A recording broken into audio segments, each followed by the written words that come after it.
Gerak samping, kiri, kanan, atas, dan bawah adalah simbolisme diri kita. Bismillahirrahmanirrahim. Assalamualaikum warahmatullahi wabarakatuh.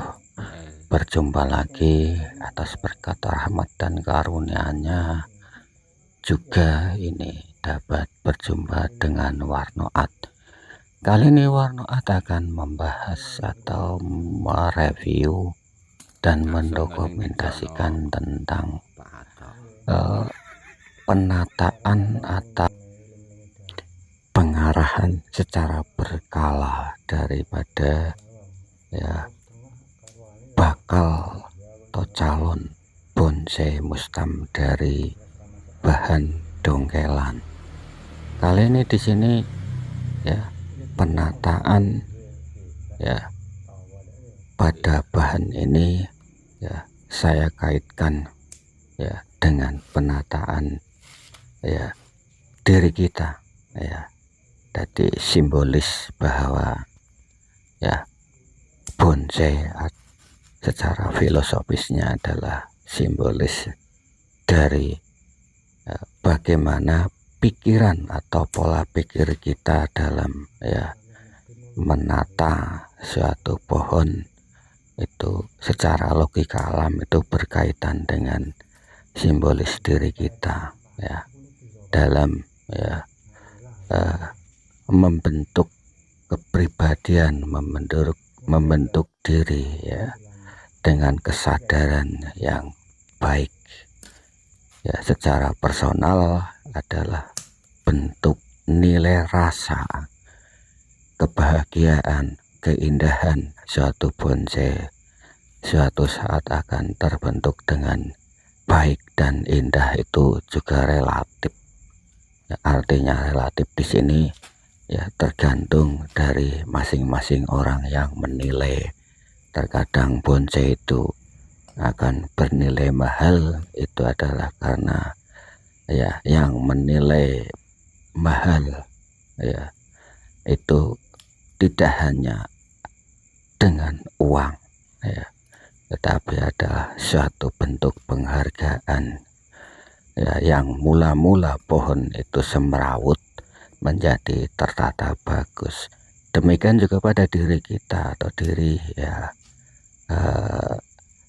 kita dalam membentuk atau memproses atau mengarahkan mendidik anak.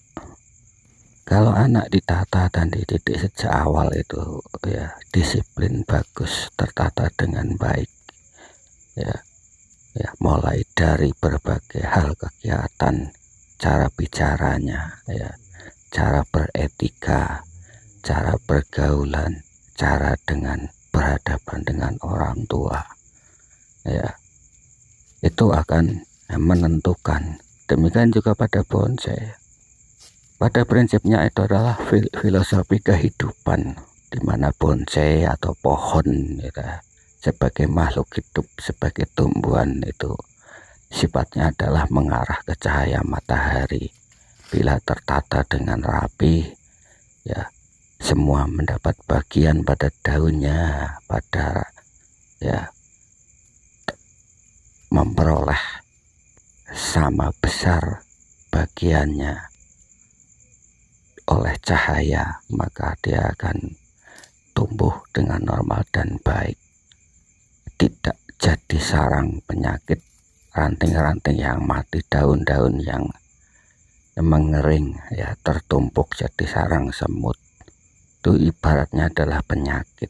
Demikian juga pada diri kita jadi dimensinya di situ sebenarnya arah ke samping, kiri, ke kanan, ke belakang, dimensinya tertata dengan baik ke seluruh arah. Jadi watak dan diri kita harus bersifat bijaksana, meninjau dari segala arah. Bila kita bicara arah, maka arah itu bisa ke atas, bisa ke bawah, ke samping kanan, ke samping kiri, depan dan belakang atau kemana. Yang jelas bahwa arah itu akan menentukan kemana arah daripada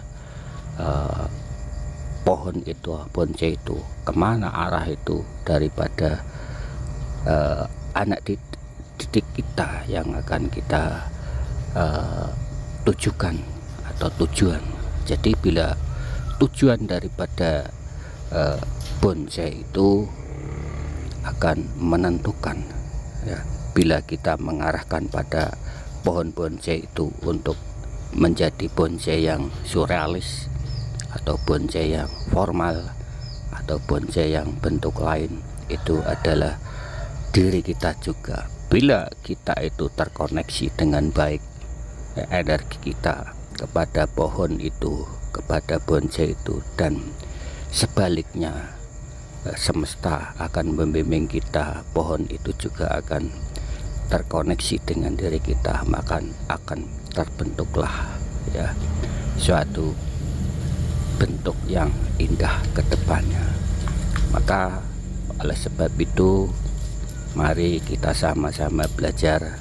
Nah, bukan berarti saya itu menggurui kepada Anda semuanya, tetapi mari kita sharing sama-sama bahwa semua itu yang menentukan adalah diri kita, hati kita, kejernihan kita.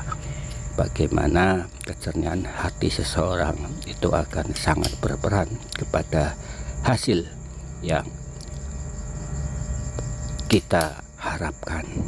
Demikian dari apa yang saya sampaikan, mudah-mudahan menjadi inspirasi, motivasi buat kita semua bahwa semua itu adalah bentuk daripada kemauan, ya, harapan dari individu orang tersebut untuk kedepannya sampai pada tujuan yang kita harapkan. Sampai di sini dulu, kita sharing bersama-sama, berbagi, mudah-mudahan bermanfaat. Saya akhiri, ya, assalamualaikum warahmatullahi wabarakatuh. Salam sehat, salam sejahtera, dan salam berkelimpahan. Berkelimpahan dari alam semesta dan rahmat dari yang kita junjung, Tuhan yang Maha Esa.